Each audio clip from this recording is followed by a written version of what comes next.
Shumaila Hemani is a talented musician. The Sufi singer-songwriter, poet, and acousmatic composer has created amazing pieces with her album Mannat and most recently her single Primordial Covenant. Hemani is also currently looking to be the opening act for the We Can Survive concert. The concert is in partnership with the American Association of Suicide Prevention Awareness, a topic incredibly important to Hemani. My name is Shumaila Hemani. I am a Sufi singer-songwriter and acousmatic composer based in Calgary, Alberta. And I recently released a new single. Your last piece, absolutely amazing, kind of those exploration of sound and everything. Thank you. What kind of approach did you do for this new song? Walk me through it. So this song is based on a poem I wrote back in 2020 when I was in Toronto as part of Canada Music Incubator's Artist Entrepreneurship Residency. And this poem got published in the New Forum magazine, which is a feminist magazine, and they later nominated for the Alberta Magazine Awards in Poetry. So just a little bit of the context about it. I wrote it on September 29th, 2019, September 29th, yeah, which is Suicide Prevention Day. And I was reading an article by a Muslim blogger who was relating her experience with suicide prevention, and considering her mother had passed away as a result of suicide. So she was exploring the Muslim dialogues and discourse on, sacredness of life and how to bring forward a Muslim woman's perspective. So that article somehow really struck a chord, and something just happened. I was already working with a verse, a Quranic verse,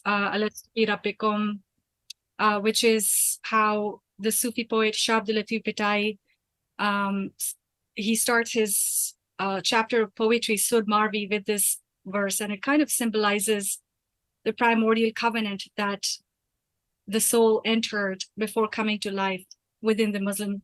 And that's the name drop. That's the name of the piece? Yes, that is the name of the piece that I recently released. So it's a piece that has been in making since 2019. So it's been almost 4 years for me to come to where it is now. I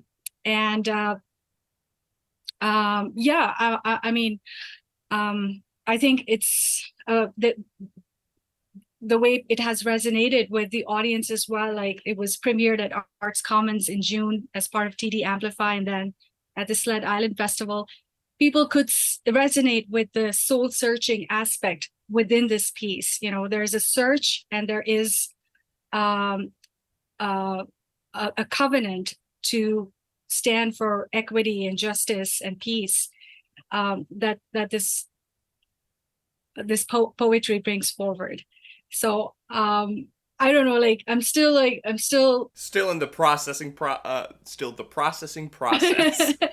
of having this piece out there and having people listen to it and comment on it. So I'm still in that journey. I find that I remember, like, a couple of months ago, I was part of this short workshop on music therapy, and some folks talked about how some pieces of music, they take such a long time. There are some songs that take such a long time to get completed, and they really test your resiliency and your patience and your really, like, it's, and the question that one of the participants raised was, how do you deal with such songs? Because they sometimes make you feel like you're not good enough for them. Why is it not getting completed, And I thought about this piece back then, and I'm like, I know exactly what you mean. I'm working on this piece forever. It doesn't get completed, but I found a new approach towards it. And that is, there are some pieces of music that are in making that become your mentor. They're your mentor, and they're taking you on a musical and a soul journey. And when you're going to get there, that piece is going to get completed. And I felt that for other participants too, that was very meaningful, that, the song itself becomes a mentor to you, that is trying to tell you something, that's trying to teach you, and that's trying to take you on a journey. And I find that Primordial Covenant is definitely a piece that initiated a new music journey for me, which I still am on. So I will keep growing and evolving and looking back at this piece in new ways as I move forward. Absolutely amazing. I'm just reading a little bit about the biography that you have on your website about it. Walk me through kind of the sound profiles as you're creating this piece. You're taking this poem and you're trying to dedicate kind of these aspects of peace and justice. How do you tie those sounds into there? What sort of instruments and things and sound profiles do you use to kind of encompass those emotions and feelings? This piece started with just the basic riff, Alastu bi rabbikum, Alastu bi rabbikum, Alastu bi rabbikum, Alastu bi rabbikum. And that was just the basic riff that hit me, and it has continued to linger and stay within the piece. And the musical vocabulary that I draw upon, where I come from, is South Asian Sufi music and the tradition of Khayal Gaiki, which is popularly known and referred to as the Hindustani classical. So I have received training in that from my Ustad Hamid Ali Khan Sahib, who passed away in 2019. So I find that there were resonances that were carrying on in this piece while I was composing. But as the melody kind of came forward intuitively, it was not falling within the Hindustani scales. It was within a Middle Eastern scale called Hijaz. It's a very beautiful mode, and that's what this piece has is based upon, the melodic mode of Hijaz. But the melodic development in this piece has sort of followed some of the musical idioms of Khayal Gaiki within the South Asian tradition, and integrated with chord structure, which is not harmonic, but it's very chromatic. So I have added chords that are that add a different layer of emotion in the music, just in the way the chord progressions. What's the difference between a harmonic versus a chromatic kind of chord piece? Like what do those kind of like sounds differently? What are those? Interesting. So for example, in the Hijaz mode, you have the second is minor second. And so moving between, let's say, B flat major and B major, or B flat major and B minor.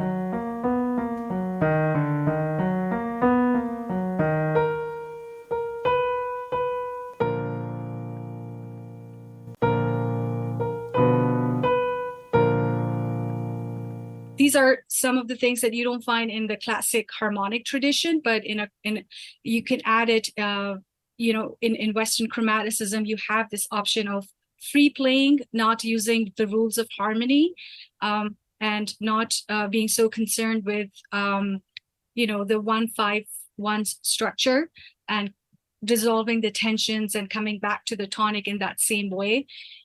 So it is kind of almost creating your own musical language, but using the 3 or 4 pattern chord structures.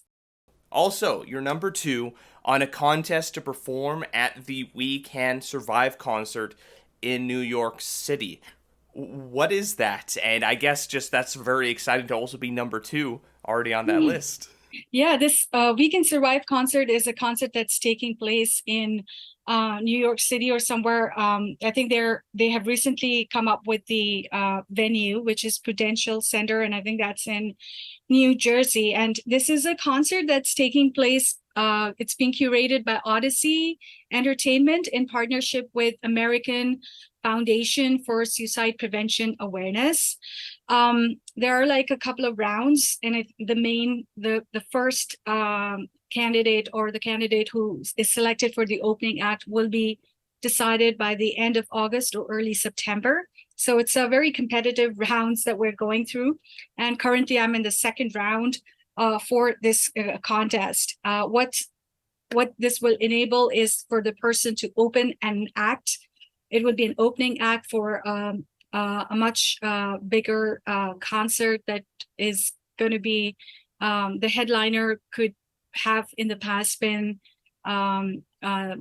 performers such as Taylor Swift, Alanis Morissette, and others. So one of the questions that we were asked was, who would you like to open for? So it's a very exciting opportunity, especially because it stands for a significant issue, which is suicide prevention. And one of my songs was featured in Cross Canada Tour for Suicide Prevention Awareness and Hope in 2020. So I feel very strongly about the cause.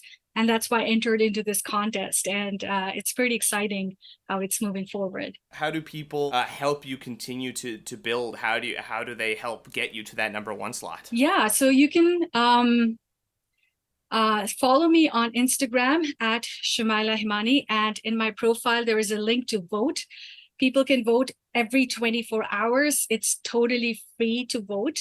And by sharing my music and profile and voting every day, I think I might have a chance. All right, we got to get on it. And in that case, if you have the opportunity to open for Taylor Swift, you can ask her why she didn't bring her concert to Canada. Like, it's big on the news.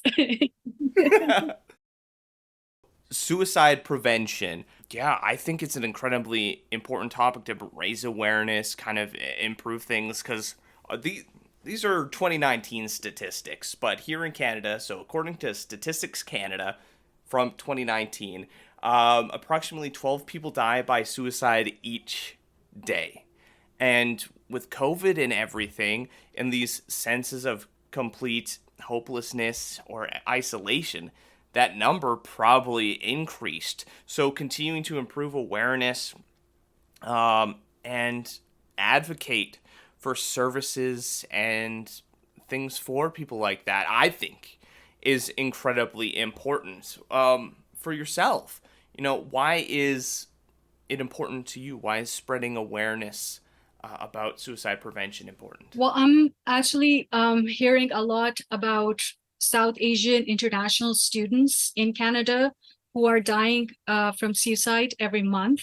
The numbers are increasing, and there's still some reports that have to come out on this about why that is the case. But I was once an international student. I studied at the University of Alberta. I was a doctoral student, and I recall the time when my funding was ending and having to pay for such a huge tuition amount, especially towards the end of the program while I was writing my dissertation. It was a traumatic phase of my life. I feel like a part of me is still in there because so much happened. And I think it was probably around that time that I started experiencing dark spots myself. So I have been struggling or fighting suicide myself for about 7 years now. I haven't made any attempt, which makes me a very unique statistic, perhaps, because a person who has experienced suicidal ideations or thoughts for that long, they do end up making or having an attempt. But I haven't, perhaps because I lean on so much towards hope, and I let people come in and help me. I reach out when my thoughts are on the rise. So I have taken measures to help myself, stand up for myself, advocate for myself, even in moments in time when I felt that literally I felt like there is nobody around me who cares or who loves me or who knows what I'm going through. These thoughts are momentary because once you're out of them, you realize that people do care. People really do care. And there are a lot of people who love you. But there are moments when you feel like you're really alone dealing with all the curveballs in life. And I find that because I have been thrown into this phase in life and I'm working through it in ways, what I have received in terms of the understanding and self-awareness and the need for more self-love and so forth, it's something that I would like to spread to other people. So I find that this is something I am being called to do. And I feel very internally and passionately connected to the cause because it's something I deal with myself. I have been supportive towards friends who have actually made failed attempts to end their life and sunk in depression even further. I remember being supportive and saying that, life has surprises, because, when you're in that phase of experiencing dark spots, sometimes feel like we figured life out, that things are not going to change.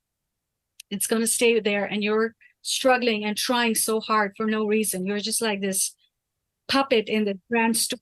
The what's the point sort of Yeah, thing, if it's going to be a struggle every day, always for the rest of my life, well, what's the point to kind of just wait it out? absolutely. There is nihilism that comes with it, and you need a change, at least for me, a change in perspective, or even a talking to someone, maybe a counselor, like definitely a counselor, really helps, because it unloads. And when my mind is unloads from that process, I start looking at my problems in a completely new light. And I feel like I do have the agency and I do have the power to walk through the barriers that I'm experiencing at the moment.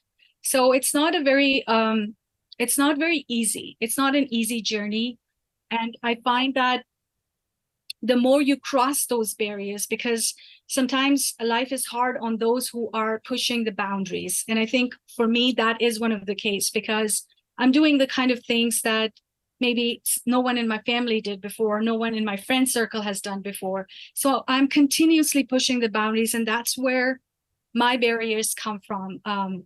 So I think people like us and others, we need to continuously do that in order to make the world a better place. And I think in these moments, when I hear that from an external person, let's say counselor, that what you're doing is so important and you can't let people stop you, or even if they're treating you unkindly or cruelly or mistreating you, there's still ways that you can gravitate and find another path and find people who will be there for you, who will love you for who you are, and move away from those people who are being judgmental and so forth. So I find that these tools have really helped me, and I want to um, create more awareness about suicide prevention and create more hope in the world with my music and with art.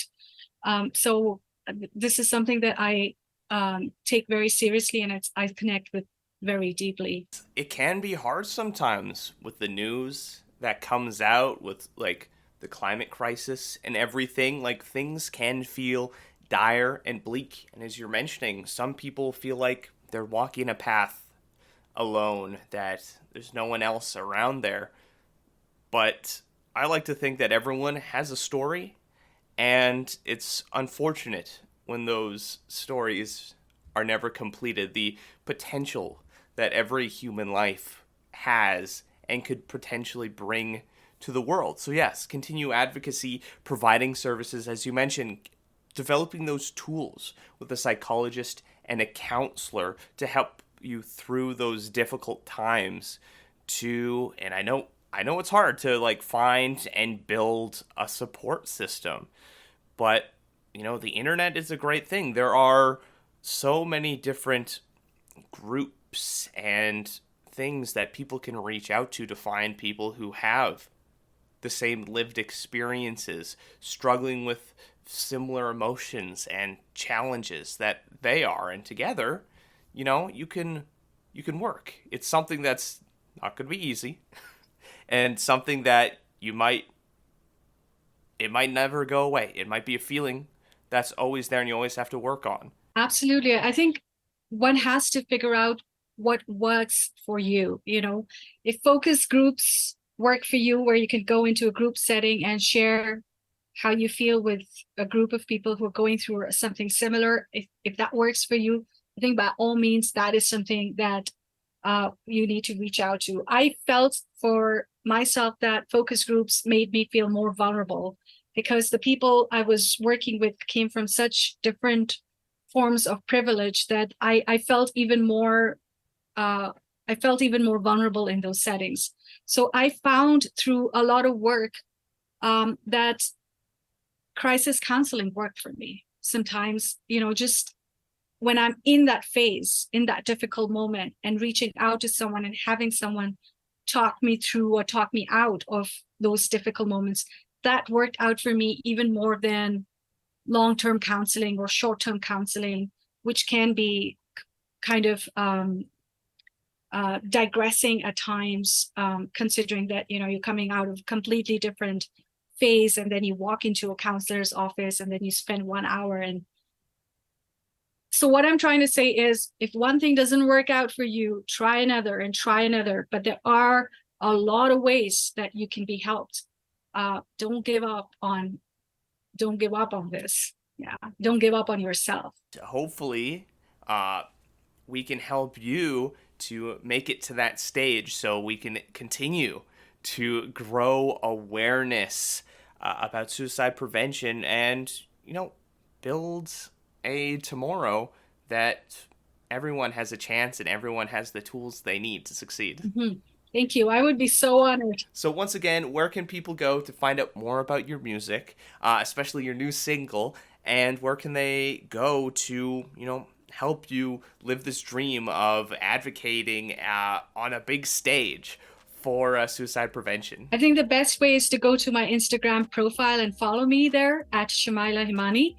And in my bio, you will find a link to vote to the opening act. And I will share a link as well that you can share it on the screen. Have any stories you'd like us to share, or communities we should highlight? Leave a comment on our social media or reach out to us on our website. I'm Ryan Funk.